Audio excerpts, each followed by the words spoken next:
Start again. Oh, there we go. I can hear myself. Thank you, everybody, for coming today. I'm Yuko Arikawa Cross. I'm the director of the Executive Office on Early Learning. And thank you to those who are joining us on Zoom. This session is being recorded for future viewing as well. Today's event is organized by the Executive Office on Early Learning, which is committed to advancing high-quality early childhood development across Hawaii.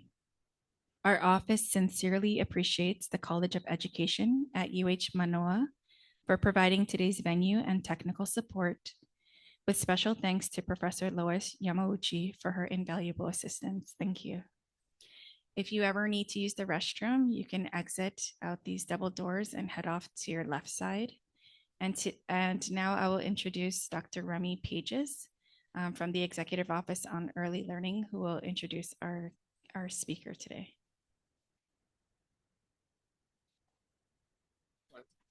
Well, thank you. Thank you, Yuko. Yes, indeed, we are honored to welcome Dr. John Hansen. He's professor at the University of Texas at Dallas. Dr. Hansen earned his PhD at Georgia Tech and has built an impressive interdisciplinary research career, most notably supervising over 100 graduate students across fields including electrical engineering, cognitive science, linguistics, and speech sciences. John is internationally recognized for his pioneering work in speech technology. Dr. Hansen has made major contribution in speech recognition, speaker diarization, and machine learning applications. His research provides us critical insights into how advanced speech technology can be leveraged to enhance educational outcomes. Today, John will present his research on challenges and advancements in child-teacher classroom communications, speech technology, and location tracking in smart classrooms. His talk will be followed by a Q&A session.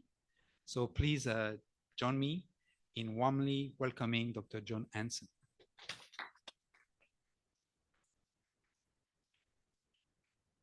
Thank you very much for that introduction.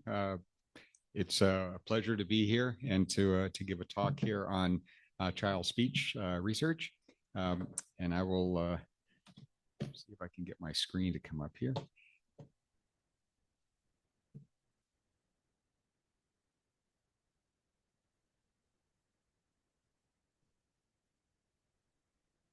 Okay, it's there. So I do work in a lot of different areas in speech, language, and hearing related sides. The work we do in child speech has been particularly of interest to me for the last 25 years. My wife and I adopted twins, a girl and a boy from outside the United States. And I saw how limited support there was for language development for young infants, and have been involved with an organization called Lena Foundation for more than 30 years, trying to develop strategies to advance speech and language support for young children in classroom settings. And so today I'm going to talk a bit about work that we've done in the field of speech technology that could be applied to classroom type settings. Just a note, our Center for Robust Speech Systems, myself and a number of other faculty members are involved there. I oversee the Robust Speech Technology Laboratory. I have about 10, 15 PhD students in that group, and then the cochlear implant processing lab that focuses on cochlear implant type advancements. We do work mostly with older individuals, but we have collaborations with groups that also look at young children that also have cochlear implants, and do a little work on driver modeling for people that are attempting to use their cell phones in the car, which you shouldn't do, but that as well. Carlos works in the multimodal speech processing lab, and Barak, she's in the machine learning space, works mostly on speech synthesis work. So today I talk mostly about natural communication. So one of the things when you think about speech technology, if you're using your cell phone or any types of technologies, you're speaking to a piece of like electronics, right? So you're giving either voice commands or saying something in order to elicit some feedback or some information. There's a big difference when you're having two-way human-to-human communications. That type of communication is different than speaking to piece of electronics. And so because of that, the challenges and how you speak would be different. So I'll talk a little bit about some of the work we do in diarization and how we can apply that to classroom settings. This is the main focus of our talk. You'll notice that I have like a little picture here of Apollo 11 on the right-hand side here. And so I've had NSF support for the last 12 years to recover all of the Apollo mission communications. So if you think at any point, there's roughly about 600 people working collaboratively to try and put someone on the moon. And the issue is that they typically don't see each other. They have to accomplish everything through voice. And so all of that audio has been stored on analog 30-track tape, stored in the National Archives. If you ever saw the Indiana Jones movie, it's by the Ark of the Covenant, if you know what that is, right? So these things have been stored there for 50 years. And so for the last 13 years, I've personally been digitizing these tapes, and we've recovered about 85,000 hours of audio. And I've got 2 undergrad students right now working at NASA digitizing more tapes. And by the ending of this summer, we'll have 150,000 hours of audio from the entire Apollo missions. So that includes all backroom kind of conversations and all the people that work behind the scenes to try and accomplish these things. I only mention this because a lot of the technologies that we use to advance the speech technology for that data is directly applicable to the classroom type settings. So if you can imagine an equivalent way of assessing all of your children in an elementary school on a daily basis for the full year, ensuring privacy, but being able to provide teachers with effective assessments would be helpful for the teachers to kind of plan and develop and deliver educational content to each of their children in an effective way. So speech communications, you can kind of say that historically, the telephone was obviously the main piece where people started using technology. And the very odd thing is, if you looked at when people first started using the telephone and say, well, how do I get to the store? They'd be talking on the phone and they just say, you go down that street over there. So they'd be pointing somewhere because they didn't really have an understanding that there's voice, that you have to communicate everything there. So when we look at the communications field, historically, it had always been point-to-point, two-way communication on the telephone. When you look today, you have many more scenarios. Instead of one-on-one type communications, more team or collaborative type situations. The way this learning space here is set up, you can see each of these tables are set up where you could have children sitting in different desks working collaboratively in 5 to 6 person type teams. And that learning experience reinforces each other's parts. The problem is most or virtually all speech technology is not designed for collaborative team-based scenarios. So future of kind of the advancements we need to see in the field is to address naturalistic data, spontaneous human-to-human communications, multi-speaker contexts, and being able to look at massive big data sets and being able to understand how to extract the knowledge you need to help either teachers or the learning space, while at the same time preserving the privacy and integrity of the data sets there. So this was a book that I found actually in a recycling bin when I was department head in speech language hearing sciences. I was walking, past this big dumpster, and I looked and said, it looks like an interesting book. And I looked at the author, and it was a guy named Alexander Graham Bell, and it was published in, I think, 2006 or 2007. I can't remember. But I went through and pulled out some of the images from that, and I was really excited because it was autographed, right? Unfortunately, it wasn't autographed by Alexander Graham Bell, so it didn't mean much. But it was from someone in the 1950s that had signed it. So it was really important to me. I liked it. When you look at speech, everyone obviously uses speech on a daily basis. So this is the example, just a speech waveform. And when you look at the waveform, the content of the speech signal itself will contain the text of what we're saying. And that's clear. We'd say we know the sentence content is going to be there. In addition to that, you also have the speaker identity, who is speaking. But you either have characteristics about the speaker, their gender, their ethnicity, perhaps maybe their language skills and so forth will be present in there on the speaker ID.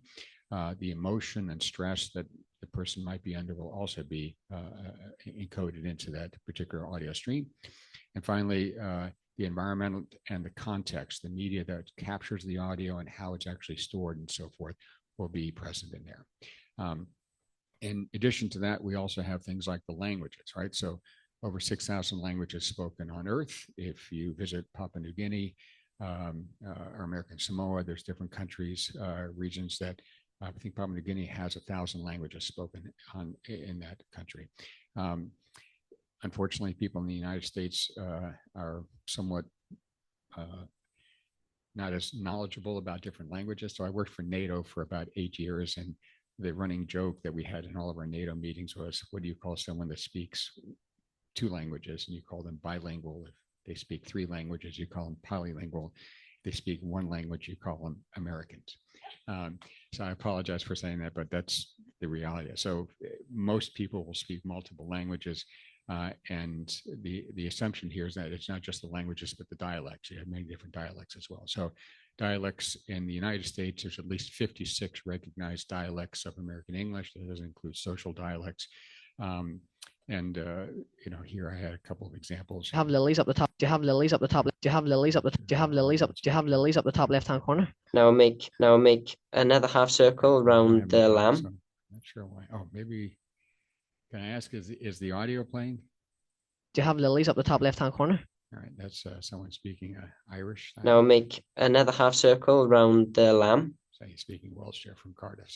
So those are different dialects of UK English. And if you're looking at accents in the United States, someone from California. I told you should take the one with Unix. Okay, someone from Mississippi. I think it's just the way the gears are set up in the transmission. And then someone from New York City. Since before he bought that lot. Okay, and the picture you see here on the right in the United States, it's the if you drink a carbonated beverage. If you live in Atlanta, that carbonated beverage is called a Coke. Doesn't make a difference if it's a Pepsi, it's still called a Coke. It's a carbonated beverage. If you're in kind of the northeast, then it's a soda. I was born in New Jersey, so they might call it a soda. And if you're in the Midwest, Ohio, so forth, you have a pop. So a pop, a soda, or a Coke are all 3 carbonated beverages. So the word choice becomes different there. So the technologies we use are audio diarization. So diarization is who said what, when, and how. So in essence, in that context, you would get the text of the information of what's being said. You can also look at keywords. So if you're trying to look, for example, at types of food or things that people might be eating, you'd pull the keywords off of that. You can do speaker ID and tracking. So speaker identification and tracking to look at turn taking, who's speaking, who's saying which parts. Another thing that maybe is higher level, you can start to look at the text content and then try to look at the topics that people are talking about. So you can look at how the topics evolve and change. You can also look at the environmental context. You can say if the person's speaking in their car or maybe in a classroom or an office or something. So being able to pull out those layers of audio content is very important. If you're looking at the speaker ID, you can also explain or understand lead and follow. So if a teacher is leading, the teacher might want to try and turn the tables around and let the child or the student try to lead on things. So those are factors that play a role. So I pulled a couple of papers just to kind of highlight a few things that we've worked on, just to give you a kind of a snapshot of things. So this was one article that we looked at for using naturalistic data and looking at preschool classrooms. And one of the pieces, the things that we came up with was something called a donut plot. And so this circular type plot here can have different amounts of time, but this is roughly about maybe 3 hours of audio. And from an automatic basis from speech or speaker diarization, we can identify the adult, the child, and maybe non-speech activity that might be taking place. So if you look here, anything that's green represent turns that the adult is speaking. Anything that looks like it's purple would be when a child is speaking. So spots where they're longer duration means that the child is speaking for a longer period of time. And periods that are yellow, usually silent or some non-speech activity in classrooms going on. So this was actually done at the University of Kentucky, one of the classroom systems that we were working with there. And we've done this with many different classrooms in different settings. Another piece that we've looked at is also capturing the location, both the speech and the child and teacher in the classroom setting. So we look at floor plans on where the learning space would be. And we track how the person, both the teacher and the children, how they might move in those classrooms while capturing their audio. So I'm going to move along here. This is another one. Raza was one of my postdocs.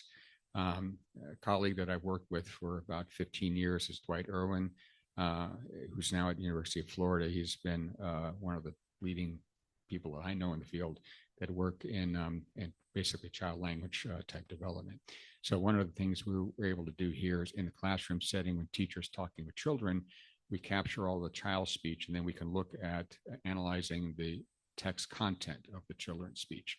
So in one category, we can look at whether the children are using stop words. So stop words are less meaningful words, I, of, the, it, and, or, things that are not that information bearing, versus nouns, verbs, adjectives, quantifiable type things. So if you're looking at the part of speech, you can look at how many verbs are being used, pronouns, nouns, different things. So basically the types of speech here. So the nice thing about this is it looks at both the teacher and the child, and it allows you to assess where the child is having a rich representation of their language skills when they're going through the side. Another paper we looked at here was also looking at when children are developing friendships, how do they interact between each other? And so Dwight was leading this effort here with our collaborators.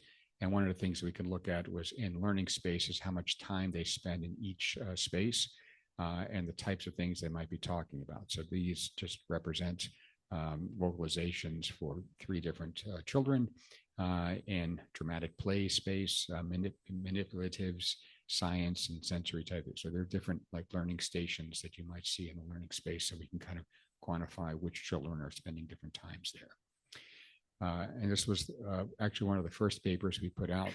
Myself, my 2 postdocs, Miriam and Raza, worked on this, and Dwight, myself, and Beth Rouse from University of Kentucky. So this worked on looking at the location as well as the speech content.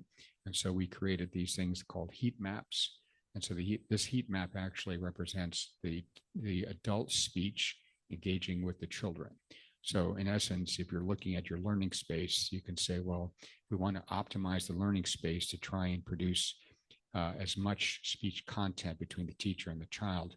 We can look at here and find hotspots. Fortunately, they're not talking in the bathrooms, which is a good thing because we didn't want to have to go in there. But you can imagine if you're in science or art or different regions there might be some kids that are more, that gravitate to those types of topics. And then the teachers are able to kind of develop and expand their engagements with the children there. So I wanted, because this is Hawaii and like another day in paradise, that's what my wife always and I say when we visit here. Texas, well, if you're there in July and August, it's not a good place to be. The temperature is way too high and hot and humid. It used to be that I kept track. The Department of the Census Bureau online actually had a very nice tool that you could look at every state and see the population and their language diversity. State of Texas had at 1.29 million people, 71% spoke English as their first language in the home. That meant 29% spoke other languages. Most people might assume that it would be Spanish, which it is the case. There's lots of Spanish, Hispanic-speaking families in Texas, but there are many other languages as well. And you could see the distribution of that. Unfortunately, our current administration has basically removed a lot of that information, so it makes it a little bit difficult. But I was still able to find this here the last 2 days, which was the diversity index.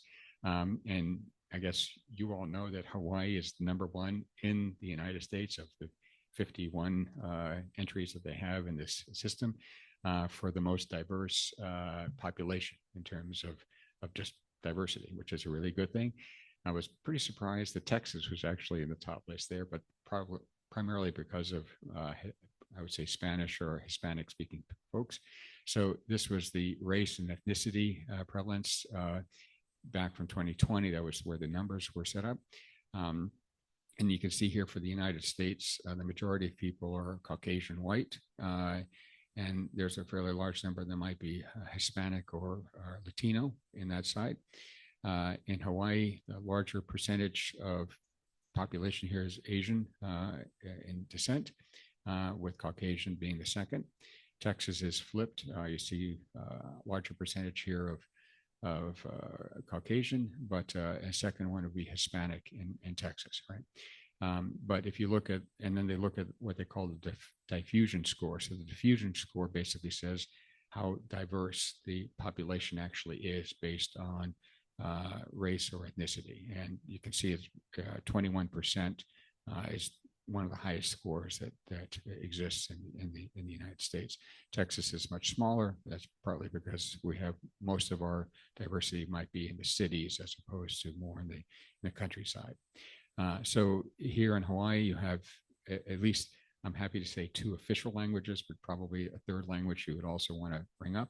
So Hawaiian, I apologize, I don't know much Hawaiian, but other than the few expressions I pick up, but these 2 languages would be ones that we would be very interested in trying to track in classroom settings. But Hawaiian Pidgin would be another that is more spoken conversationally, but something that we would be really easy for us to do. We do a lot of work on different dialects of different languages and so forth. So being able to track all 3 languages would be fine.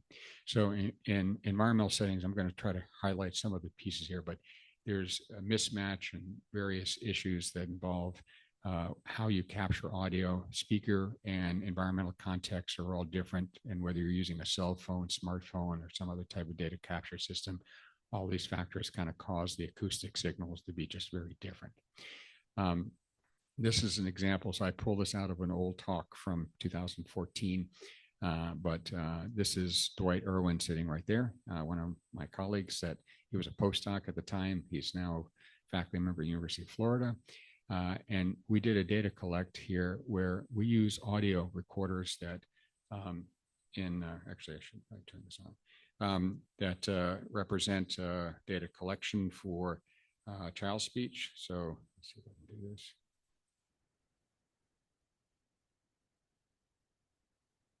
All right, so this is a LENA unit. So LENA was developed by the LENA Foundation, and it's set up to capture young infant speech, typically 8 months of age to 36 months.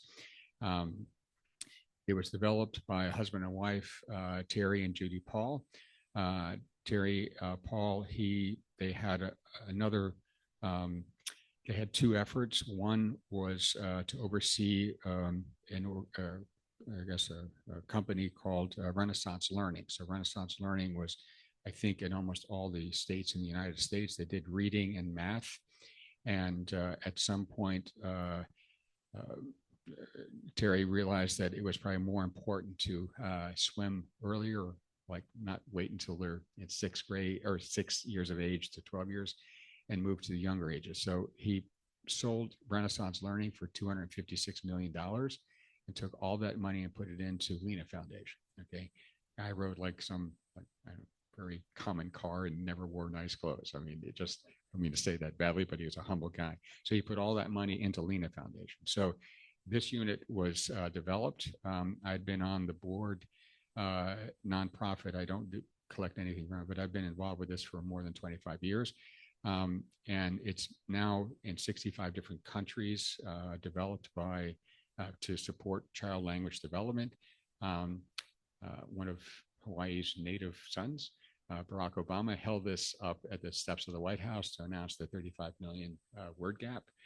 That's the number of words that a child would not be exposed to if they're not given a rich language environment from 8 months of age to 36 months. So we've been working with LENA Foundation for more than 20 years. Every algorithm that we develop for any DoD grant, our project, we make available to LENA Foundation. They're a nonprofit that's supporting children's speech. And if we can give something to them to help develop that, we will. And we've used this in many other situations as well. So I'll show you some examples of that going forward here. We developed something called Prof Lifelog. It involved some goofy guy walking around with this LENA unit for 16 hours a day. That goofy guy was me, and it recorded everything I said, did, or everything. So I was department head for about 8 years, recorded things going on there. Things that were confidential, like salaries with staff or employees or things like that, I kind of turned it off.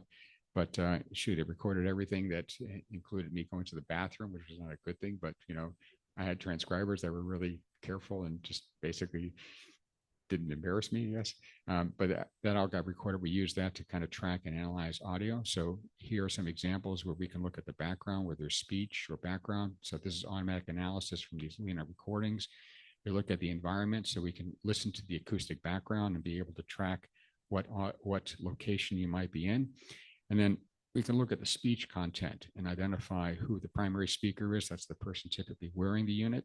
And then all the other speakers that might be involved in the conversational interaction. So this shows over time, maybe 5 speakers that are conversing and who's taking turns, who's leading and following, where the environment might be, and maybe the background noise or activities. Now, this is a nice thing. If you got this recorded maybe over a 16-hour day, you say, all right, that's great. I can start to look at an individual over one day. What would happen if I can look at that individual over multiple days? So I recorded this for about a 3-year window, typically once or twice a month for 3 years. And here are just 6 days for me speaking. And I look here at signal to noise ratio, the kind of background noise and different percentage of time me speaking versus other people speaking. So, as a faculty member, academic person, sometimes you think that professors kind of talk too much. So we try to make sure that the people we're speaking with also talk as much. But unfortunately, you can see that the primary speech here is from the person in green. So that's me, which was a good thing. I end up allowing other people to speak more time than I do, which is good. You can also look at things like high-level kind of content. So you can try to count the number of words that the person might say in a day. And so this shows automatic analysis of, I think, 9 days that we collected. And some days I produced maybe 5 or 10,000 words in that day. 3 days where I produced a lot of speech, 52,000 words, 53,000, and 57,000 words. And so, that just comes from different meetings. I think I had a lot of faculty meetings on this one day. You can see if you're talking to your dean and you say, hey, here's 8 days, but I spent 78,000 words interacting in faculty meetings, they're going, yes, you're at least talking with other people, or research meetings with students. So that's where you're spending most of your time, or student meetings, right? So it tells you where your speech is coming from. So if you can imagine being able to track a teacher in each of the different learning spaces in your classroom, it would be ideal to kind of look and see which children are engaging with the teachers and how often are they engaging. We reached out. Our campus, UT Dallas, has peer-led team learning. Peer-led team learning is primarily older children, usually in college, usually at the time. And what's typically done is in math, physics, chemistry, biology, these natural sciences, teachers will kind of give the PLTL lead kind of a list of questions. These are the things we're going to be covering in the next lesson. And so the PLTL lead then will kind of say, well, there's 8 questions we're going to have here. The 2 of you work on these 2 questions, 3 of you work on this. So they go to the marker boards and they kind of solve this, work on this for maybe 20 minutes or so. Then they come back, sit down around the table, and then explain to each other how they went about solving these. So that reinforces the learning process. It allows them to kind of emphasize weaknesses or strengths and how they learn. Unfortunately, the only metric that they have here was that if you did the PLTL class, on average, your GPA for that course would go up by 0.5. That's the only metric they had.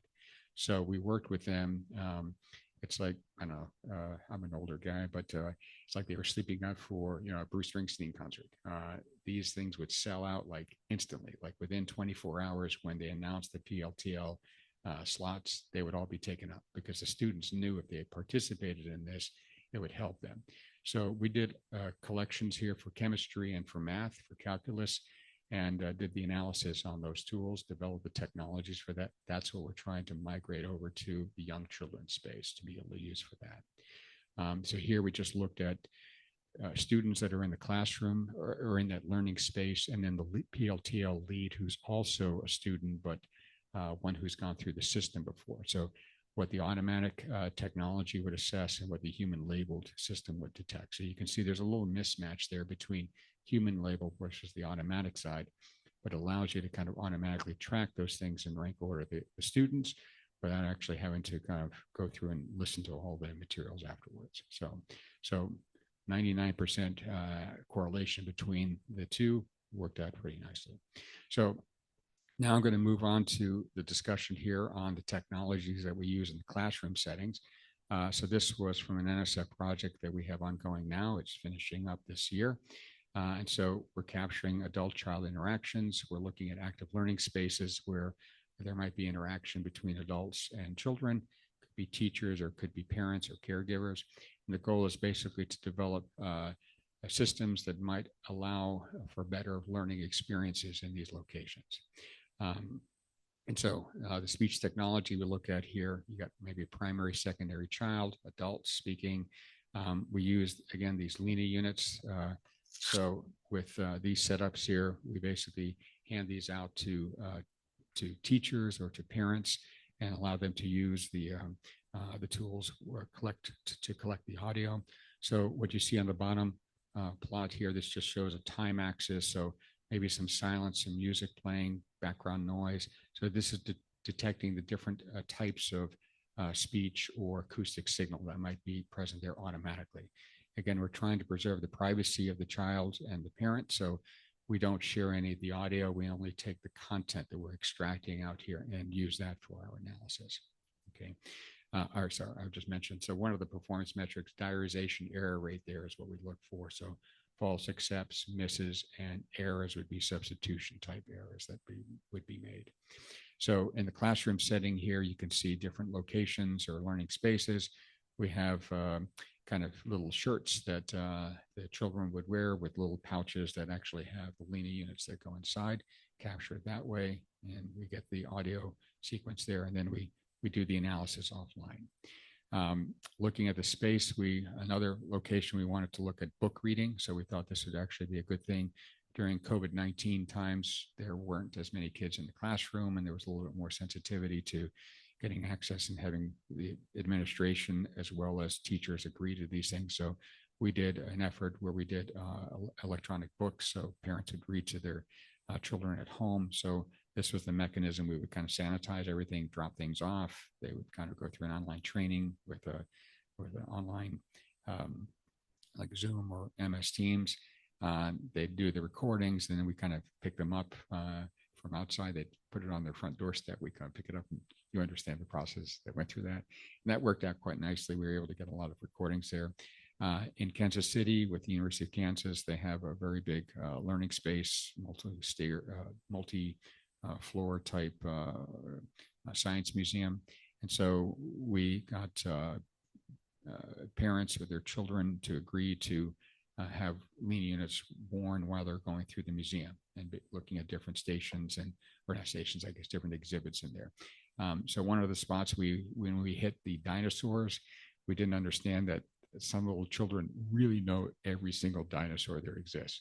And our language model didn't actually have literally like most of these dinosaurs. So we had to go back and fill those in. So it was okay. We were able to fill it out, but it does show you that some children really excel in some areas and others, maybe not as much. So one of the challenges when we look for capturing audio is to looking at multi-speaker audio pieces. You have to do what's called diarization. So it's looking at the primary speaker, secondary speaker, and maybe secondary children. So here we kind of color code things where the primary child is written here kind of in the orange side, the adult would be in the blue, and secondary children in the green. So if everyone is wearing a LINA unit, then we can kind of look at the recording from each one individually and then group all of those together. So it's kind of like saying if you're looking at, let's say, a quartet, people playing musical instruments, they all have their own recordings. We can capture that and then analyze them collectively, and allows us to look and see who's leading and following and where things are going in that. So that's the setup there. The multi-speaker output, you got an audio stream there. We do diarization, who spoke when. We then do speech recognition, what was spoken, and then we look at kind of the inference side, where is the feedback to the teachers or the practitioners. We want to give them some type of constructive feedback. We don't want to just give you like a bunch of numbers and say, here, figure this out. So we want to give something back that's constructive, that can help the teachers be able to do a good job in using this. Now, most of the time people might think, well, speech recognition, well, isn't that solved? I mean, I can do speech recognition on my phone. These should be good. The problem is it's intended for a single speaker. If you own your phone, the speaker is going to be able to recognize speech from that. But when you're looking at naturalistic spaces, you have people talking, co-articulation effects become very different. So if you said cats and dogs each hate the other, if you're trying to recognize that, you would write the word and. But I actually did not say and, I said and. So the problem is I now have to interpret when I speak spontaneously, what did I actually say and what did I intend to say if I look at Wernicke's area or Broca's area on the production, but Wernicke's area on the language side, how you actually form the sentence. So that means that we have to look at developing machine learning techniques that would allow us to actually leverage the acoustic model, the lexicon, list of words, and the language model that's in there. And each of these, when you're looking at young children, the development on the lexicon and the language model is not the same. So they're very different. Almost 95% or more of the work in speech recognition or speech processing for child speech looks at 7 years of age to 17 years. The amount of work that's been spent from the 2 to 5 year old range is like a fraction of 1%. And so we focus exclusively on the young kids. So it really, we know how challenging it is on the technology side, and that's something that we bring to bear on this. So basically, speech recognition, automatic speech recognition for adult systems don't work for children. You cannot use Microsoft or Google or Amazon and try to apply that tool. They have lots of these online tools that you can upload audio and it'll give you a text transcript. They fail miserably for children. And I'm sorry to say, but these companies are not going to be putting in financial resources to get them to work for children because there isn't a financial benefit to them to do this, right? So you will have other issues like disfluencies. A lot of children have sentence restarts. My son, for example, he could never say computer. He said, Papa, you're working on your pooter. So your pooter was the thing you would work on. And on Sundays, I'd go out and get pizza, and he couldn't say pizza. He'd go piba. So, Papa, get off your pooter and go to get us some piba. So we knew piba meant pizza, right? So if you're a parent, you develop a rapport with your children. There may be words that they don't pronounce exactly the way they maybe should, but you understand what they're saying. And the same thing in a classroom setting. So these are things that we need to kind of work with. Non-speech vocalizations also become a factor that need to be addressed, and there's overlap. Children don't necessarily follow rules in terms of communicating, so you might have children speaking on top of each other or over the teacher, and it becomes more challenging to kind of work those things out. So we look here at speech recognition. I'm not going to go through all the details here, but you typically have 3 types of errors. You have substitution, deletion, and insertion. These are the 3 types of errors. So substitutions would simply be you recognize one word incorrectly. So if you said, I will need a red pencil. So you could say, it should be, I need a reddish pencil. So there was a substitution error there. The context is similar. Red and reddish might be close to each other. You have a deletion here where the word was dropped out, and insertion was will. So all of these errors kind of come to play, especially with adult speech, and they're very, very challenging for child speech.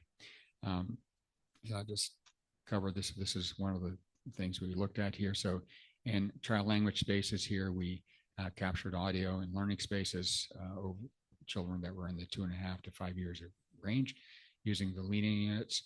And the location, we use this thing called UbiSense. So UbiSense is basically like a RFID system that you put little receiver antennas in the corners of the rooms, similar to like if you go into a department store, you try to walk out with some merchandise, there's like a little tag in there, right? So these little tags are clipped on to the children. They're really small. They're like kind of like maybe the size of like a piece of candy or something. And they're clipped on. Actually, you can see one of them sitting right there. And as the child moves around in the room, we can kind of track exactly where they are. So we've got the tracking of that, and we're capturing the audio with this unit. So when we merge these two together, we can see exactly where they are in the room while they're speaking and who they're interacting with, if it's other children or if it's with the teachers or the teacher's assistant. So this kind of just shows the environmental context here. You can see movements in here, different word fragments and things that might be happening with the child. So Dwight Irwin was the one collecting some of the audio for this for our team. And then we did analysis on this. This was keyword spotting and speech recognition. So looking at the category of speech, whether the words were related to animals, time, events, quantity, or things like this. I mentioned stop words, I, of, the, it, and. There are lots of stop words here that aren't that information bearing. And then parts of speech. I was noting that earlier. So getting the types of speech, we can look to see whether the children are formulating full sentences. The numbers on the top here kind of show you the 100 most frequently occurring words here are listed on the left side here. And those 100 frequently most occurring words made up over 14,000 words that were in this data collection. And all the other words were 1,500 words here. And those were words that were sitting about 9,000. So what that's telling us is that these 100 words made up the 14,000 you see here. That means that almost all of those words are going to be stop words. So the word the is going to appear often, and it's not very useful. So we don't really need to worry about that. Another piece we looked at was the perplexity of the words. So single syllable versus multi-syllable words. Multi-syllable words are probably going to have more information bearing content. So again, looking at those become helpful. Looking at the syllable structure. So a CVC, consonant, vowel, consonant. If you said cat, bat, fat, sat, mat, lat, those are all a consonant, vowel, consonant. A vowel would be and I would actually be a diphthong, but would be a vowel. And you can see here that the CVCs make up quite a few of the syllables that you see here, and consonant vowels make up the others, so more than half of these first two here. So that allows us to look at the diversity of the child's speech when they're responding and interacting with the teacher. Here are the 100 most common child words that were spoken. So I, the, to, you, and it, similar to what we would see with the adults. And now there are a couple of words like kitties in here, I don't know, meow, going. You can kind of say these are young children. Some multi-syllable words here, but most of the single syllable words are not going to be that information bearing, at least the earlier ones. And this was also coming from the 100 most frequently occurring words as well. So we'll skip over those. And this shows the heat map that came out of the learning space that we had. So each of these locations represents different spots that would be reflective of the learning spaces that you would see there. So if you're trying to optimize teacher-child interactions, at least communication-wise, you really would like to have lots of these little red spots in here because it's telling you that there's lots of communication going on there. So those were one of the things we'd like to be able to show to each teacher in their learning spaces as they move forward. So from this point here, I'm going to jump and mention a little bit of the work we've done on the Apollo program and then close up after that. So I mentioned that we're recovering all the Apollo mission audio communication. So there's mission control here in Johnson Space Center in Clear Lake, Texas, south of Houston. And all of that audio is captured on a 30-track machine called SoundScriber. There's many, many back rooms that are local, either in Houston or in Cape Canaveral, Florida. And all those folks are talking to three folks that happen to be up in a rocket going to the moon, right? So we capture all that audio through the digitizing process on that. And then the pipeline that we create is this pipeline. And this is literally the exact same pipeline we use for the child teacher space. We have many recorder tracks here. These are channels that are sitting on the audio recorder. For the child context, you would just have many linear units. Same thing, we're the same thing, we're just going to time synchronize it. So we run speech activity detection, extract some features, looking whether there's overlap, primary, secondary speakers, tagging, being able then to do full speech recognition of all the content. We now have these diarized type outputs. And from those outputs, we can then start to analyze things like talk time, how much each person talks, what's the word count, what are the types of words, all of those factors actually play a role. Now, once you've kind of done the mechanics of that, you can now start to look at the conversational interaction. So now that goes to a new level. So our group is actually the first in the world that's actually looked at these conversational type things. So we created something called a chord diagram. So if you play a piano and you play multiple keys at the same time, it's called a chord. So this represents 3.5 hours of audio that was between the capsule communicator and 3 astronauts, Neil Armstrong, Buzz Aldrin, and Michael Collins, actually going to the moon. And so sometimes you get weird things. I'm going to just play one thing for Buzz Aldrin. He was always a jokester here, so I'll play this. Hey, Houston, you suppose you could turn the earth a little bit so we could get a little bit more than just water? Roger, 11. I don't think we got much control over that. Looks like you'll have to settle for the water. I don't know if you understood that, but Buzz Aldrin was asking, like, NASA, can you rotate the earth? Because when I look at it, I only see water and I'd like to see some land. And, NASA came back and said, we don't have control over that. You're going to have to live with the water. So I got other examples, but for time wise here, I'm just going to move forward. But from this analysis, we can kind of look at conversational turns, word counts. We can assess the sentiment, the emotion content, and any stress that might be available there. So those are factors that could come up with. So now this is more the machine learning. So this is a little bit more involved. And so, but here I mentioned chord diagrams. The second piece are these donut diagrams. So here you can see there's a picture of someone in the middle, and then you have the turn taking that's going on here. So 66% of the time was the amount of time that this person, was Neil Armstrong, was speaking. That meant the rest of the time someone else was talking. This one here is the flight director, Gene Kranz, and you can see that it's almost all pink. So that means that basically nobody is talking at that time. So he's just not having much conversation. He's listening most of the time for stuff.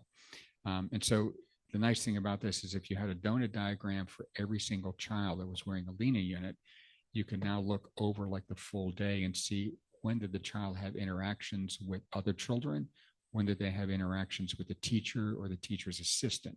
And then you can actually develop, like, if children, let's say my son's best friend has Asperger's syndrome. So basically he would only engage with adults. He wouldn't engage with other children. So you wouldn't see him talking with other children. It just never happened.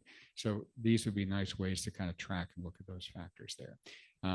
So I'll skip this, but we also looked at finding Waldo. So you gave us a whole bunch of audio, and now we found that person, and we find that person over the entire, let's say, 10 to 15 day mission. So if you had 15 recordings of your child, you can now look and see, I can capture all the audio that my child had with all other children and teachers or learning or teachers' assistants, and be able to track that.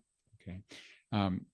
For time reasons here, I'm going to kind of skip past. We've been in the news, CNN, a whole bunch of other news outlets have interviewed and showed up on campus when we had the 50th anniversary. We actually contributed all the audio to CNN for the 50th anniversary of Apollo 11. So all of that audio was audio that our students recovered and all the technology work we did. So I wanted to close up with this one last part, and I can't go through the detailed group. I'm running out of time here, but discrete speech representation. This is one approach that's set up to try and do privacy protection.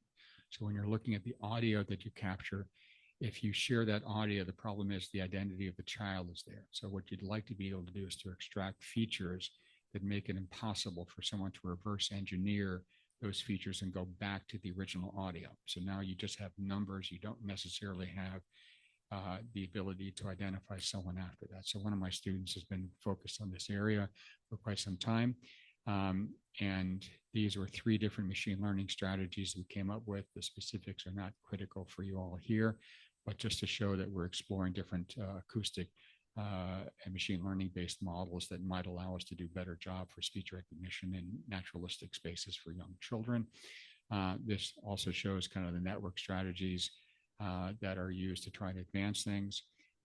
We've done testing on different corpora. So MyST is one corpus where you have children, they're older children, 7 years of age to 17. OGI, the Oregon Graduate Institute, CMU, these are the two corpora that we've been using. Our corpus was with Dwight Irwin and University of Kentucky and University of Kansas, so we've been using that data set there. So this kind of shows the performance for our systems. We're able to kind of get very, very good word error rates, 14 or 15% here, word error rates. If you're looking at these other what are called end-to-end systems, these are much larger machine learning-based strategies. The number of trainable parameters are 428 million parameters that you would need to train. So it means it's a very massively large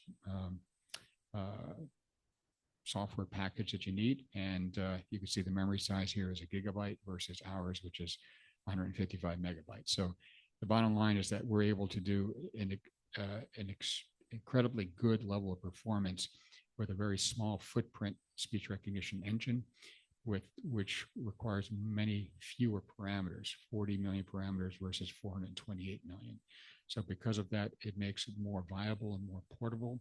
And one of my students has now been working to try and move this onto a portable platform so you can actually use it in the classroom real time. We're not there yet, but we're close. So that shows one of the benefits there. For time reasons here, I'm going to skip past this, but this just also looks at different environments and where children are actually engaging. So we had 3 different children, that 2 of which were at risk, and to go through the learning spaces. I wanted to close up by just mentioning the United States. There's been a lot of push for AI and privacy legislation over the years. So this is COPA. I just wanted to mention that back in 1998, there was a law that went into effect to try and put in protection for all individuals on biometrics that would be collected. And over the years, that has evolved. It needed to be customized, if you will, for young children, because young children can't make the decision. Their parents have to make the decision. And so there are factors that go into play there. One of my students, Satwick, he is a quad fellow, incredibly bright guy, put together a proposal that we submitted to the group called the Federation of American Scientists, and that represent or are a representative on Capitol Hill. And this past fall, we went to DC and presented some stuff to some politicians, right? And so Satwick is a superstar guy, but one of the things we were looking for is we wanted to show what laws are in place in different states and how are child's speech being protected. So we literally went through every single state and every law. We're not lawyers, but we spent a lot of time on this. So the COPA unit, which was back in 1998, that one is old, is outdated at some level. And here in 2024, the Children and Teens Online Privacy Protection Act was passed, and that shows the different rules that are in place. So the next slide here, I'm going to show you, we went to every single state, 50 states, and actually went through all the laws we could find. And Satwick built these plots, and that actually shows which states actually have privacy in place. I'm happy to say that Hawaii is one of the stronger states in there. There are other states that seem to not be doing much. I'll just leave it at that. But we are very well aware of their conditions that need to be put in place to protect the child's speech privacy. Okay. Last things on the Apollo side, we had Eddie Bernice Johnson. She was one of our state congresswomen from Texas. We did a live uplink feed to the International Space Station with a magnet school in Dallas. It was like a cool thing. The kids got to ask questions of astronauts literally on the space station in real time. It was like the coolest thing. I've done probably, we have this museum in Dallas called the Perot Museum, founded by that guy, Ross Perot, if you remember who he was. And so during Engineers Week in February, they typically have about 1,500 to 2,000 kids that show up each day. And so we do all kinds of displays and things there to kind of emphasize like education and learning type stuff there. So Apollo 11 was there. I'll stop at that point there and just say, thank you very much for your time. I think if you're looking at the technology, engineers need to know that you can't just build something and just put it out and hope someone uses it. You actually have to work with scientists, educators, and people that are experts in the field and make sure that the solutions you develop directly help people in the world. Otherwise, you're just building another cell phone and it doesn't help. Okay, I'll stop there. Oh, let me just make one quick thing.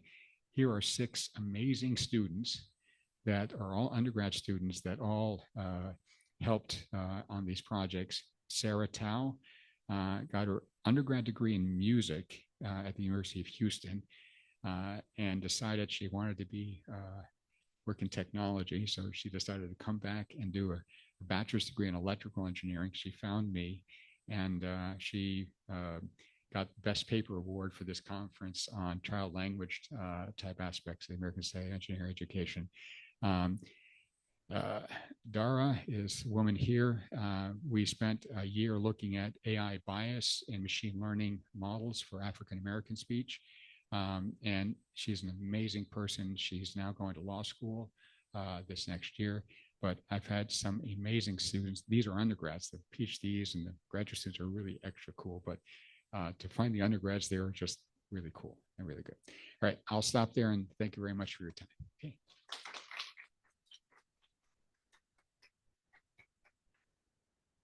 Any questions? Great.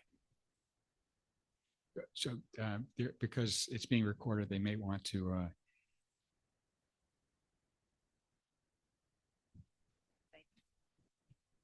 You mentioned on one of the slides tracking the primary student, the secondary student, and then teacher, and compiling the data from all 3 within the classroom. But can you also, in your research, did you put a Lima on every person in the room, or was just those 3 to 4 individuals? Yeah, so we're very aware that when, as a teacher, if you go into into your classroom, when you capture the audio, the question is you need to have the parent of each child sign a consent form. So we go through IRB.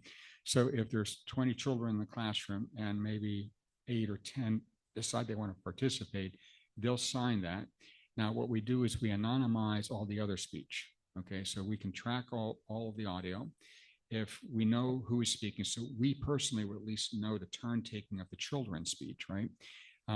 And so if you've ever seen, Charlie Brown and Peanuts, okay, so if you ever watch the Charlie Brown movies, there's something we call a Charlie Brown speech, is when any of the children talk with the adult and they go, wow, wah, wah, wah, wah, wah, wah. So they just low pass filter it. So you still get the prosody in there, but you don't get the content. So if there are any children who have not assigned consent, we don't know who they are, so they're anonymized to begin with. But if there's extra concerns on that, we can Charlie Brown that speech and basically keep the prosody in there so we know that the child who did consent is interacting with the other child. And we typically would never release all that. The audio is shared on secure servers. We go back and forth. Okay. Questions?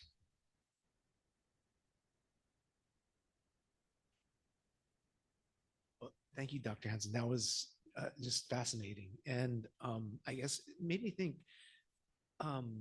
what is the potential for speech diarization to allow for an understanding of the effectiveness of speech and being able to assess that, either from the teacher's perspective or from the student perspective? Yeah, so I think a lot of times if you're just looking at the content, like the text of what someone is saying, a lot of times you don't get the right readings in there. You can say, well, I'm really happy about that. All right.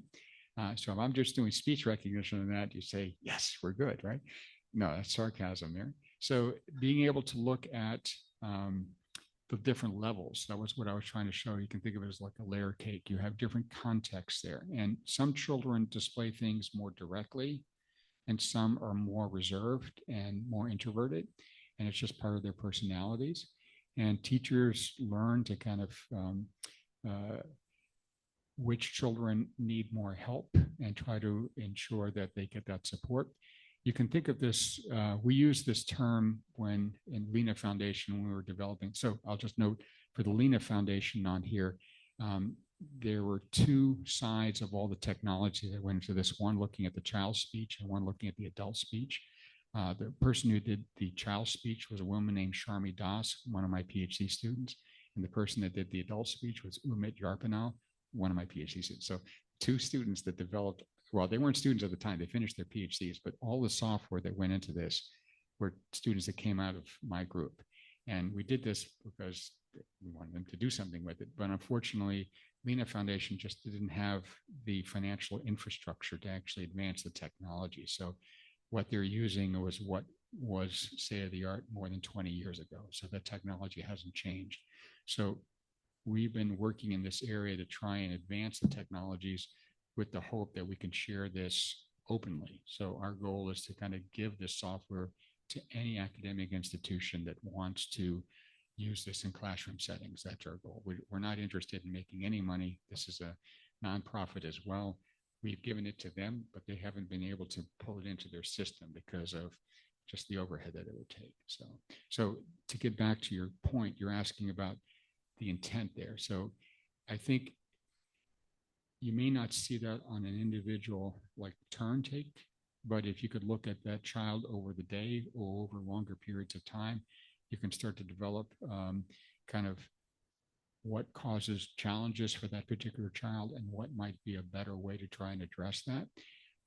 Skilled teachers and especially classroom teaching assistants that are there, they learn those parts. My wife, she worked for IBM for many years, but retired and or stepped down. And so she volunteered like with my twins.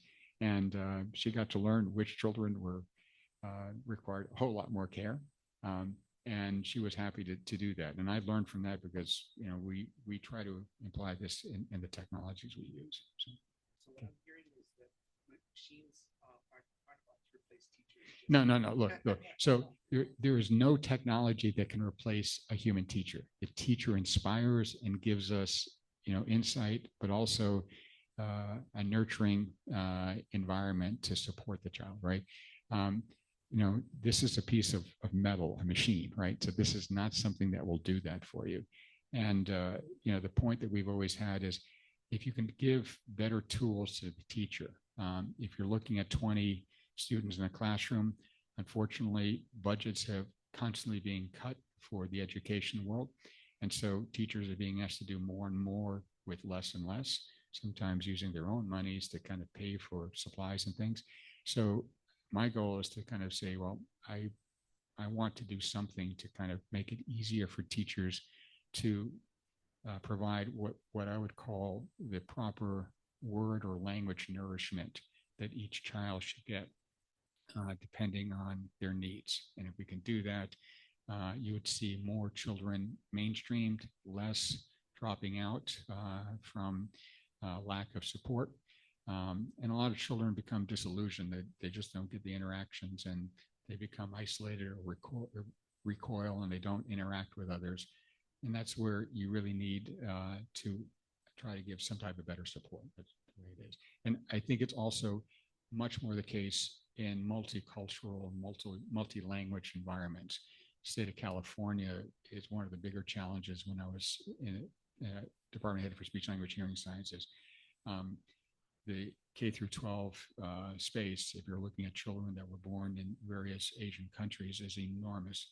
And a speech language pathologist or audiologist that's bilingual in English and Spanish is maybe good, but that's not going to help you if you are speaking Thai or Vietnamese, Korean, you know, Laotian, whatever the language might be. So those languages become really critical. And the problem is, like, how do you do that?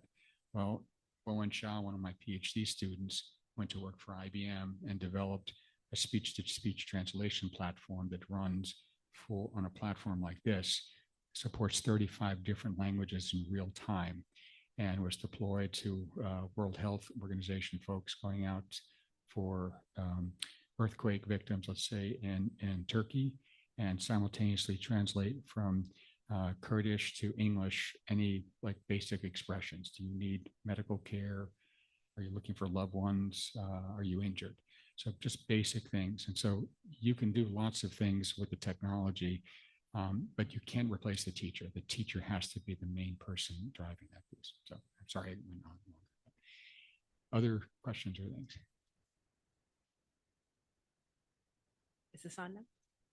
So as somebody who's spent a lot of time trying to improve children's early language skills by helping teachers be more intentional in their use of like rich and high cognitive demand and responsive speech, I have two questions for you about the use of this.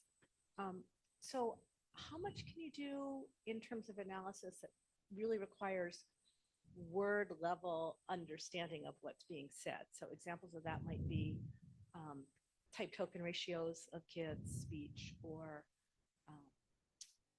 whether a dual language learner is, how are they balancing their use of different languages, or even mixing the two languages, and how does that change over time? Or we might be interested in to what extent are kids taking up and appropriately using vocabulary or concepts that are being focused on in class. So that's one question. And then the second is, have you engaged in any extent yet to actually using these for coaching teachers? And if yes, how do you do that without overwhelming them? Yeah, so it's like, I can't give you a fire hose and say, drink from this, right? There's just too much, right? So the notion of you can capture a lot of data, but you don't want to give it to someone unless you can present it in a way that's actionable, right? The questions that you've asked are critical, and they require scientists and educators like yourself to be able to work with people on the technology side to give that to you. So one of the things we looked at over the last year and a half, 2 years, was WH words. So when you look, you say who, what, when, where. Okay, these are factual type questions. Teachers and educators would typically ask who, what, when, where questions first. And then once a child responded on that, look at why and how, because these two require obviously a much deeper understanding. It's a really simple thing. I mean, from a technology standpoint, looking at words. So whatever words that you gave us or would need for us to find, we would be able to look for that. So if you gave us, Hawaiian pigeon, we can basically say, give me all of the expressions or words you would use for that, right? If you're looking at, let's say, Native Hawaiian words or they code switch between that. Very easy thing for us to kind of look at. If children have other languages that they're speaking, Vietnamese, Korean, Thai, other languages, we can detect those. We compete in the language recognition competitions that US NIST puts together.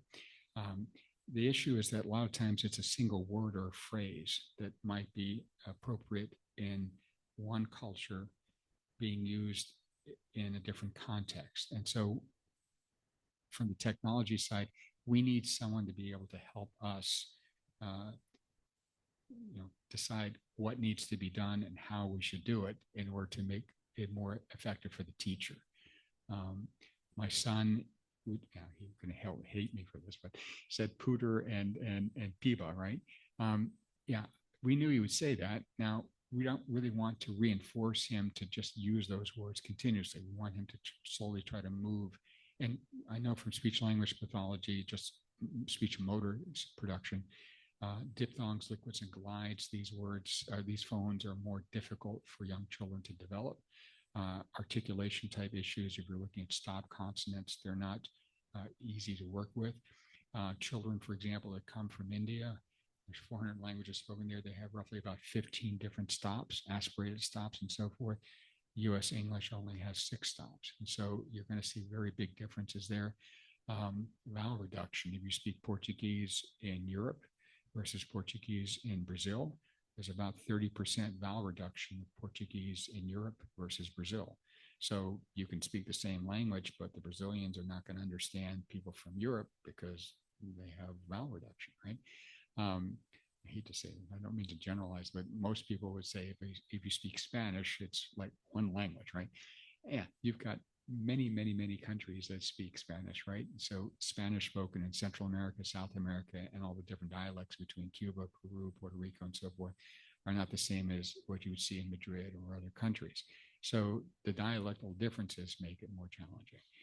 So the comment or the questions that you're asking, I don't have an answer to that, but I will say that there are people that want to try to address that and make it so that you as a scientist or an educator can basically use that to help be more effective in either delivering training materials to teachers or being able to allow them to leverage the limited amount of time they have with the children to learn as much as possible. Okay. The effectiveness is this, like, how do you close the loop in there? Like, you don't want to give standardized tests. You want to make sure that if the child gives you, like what you just gave me was a back channel, like just nodding your head, right? Just any type of non-acoustic feedback would be something that'd be just helpful. So. All right, before anyone leaves here, this actually is one of the pieces of audio tape from Apollo 11. It's not actually, there's no speech on this one, but I always carry it around because people ask me, like, do you do goofy things? So if you want to like hold on to a piece of history, that's there. But for the child's speech there, we do good things there. I'm just hoping that you all have maybe can appreciate that there are people wanting to do work in this area, that their goal is to try and help teachers and the educational world move children forward in a good way. Okay. Okay, thank you. Would you have a minute to answer some questions from the chat? Yeah, absolutely. Sure. Thank you. So the question was whether you have done work, data analysis with the Head Start and Early Head Start programs. Yeah, so Lena Foundation has done a lot on Head Start programs. They do have massive amounts of audio. Lena Foundation probably, I think the last count was up around 8 to 10 petabytes of data because they've collected data for more than 20 years. We can't get access to that because of the privacy side. I've worked with the foundation to see if there's ways that we might be able to train models that we can give them. But the early Head Start programs, these are really critical. There is effort from Lena Foundation to try and get Lena units into those spaces, and they are doing very, very good work in that location. Some of the audio that we've captured in different projects have involved Head Start type programs. So. Well, thank you very much, John. I think we're going to close it here. Okay, thank you. Thank you.